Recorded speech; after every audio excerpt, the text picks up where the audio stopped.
Dobrý den. Dobrý den. Rejlek. Kopecký. Dobrý den, Adela. Kopecký. Kolegyně bourala. Sama? No. Ani ne. Myčka mě nabourala. Jo, to se stává. Sama myčka. Sama myčka. To se fakt stává. Běžně. Dnes a denně. Že? No. Takže o nic nejde. Ne, spravíme. Výborně. A se píšeme zakázku a auto nám tady tak týden necháte. A kdybych si to opravila sama, tak by to bylo rychleji? Ve vašem případě určitě.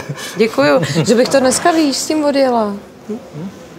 Šlo by to? Tak v tom případě musíme vydat zakázku a já se jdu pobavit. Tak jo. Tak jdem? Jdem to zkusit, ne? No. A co? Pane Kopecký, jsme vyzbrojeni. Pěkně jste se na to vymodili. Tak pojďte si to odstrojit, pak si to můžete vyklepat a pak nalakovat. Wow, vánoční stromeček.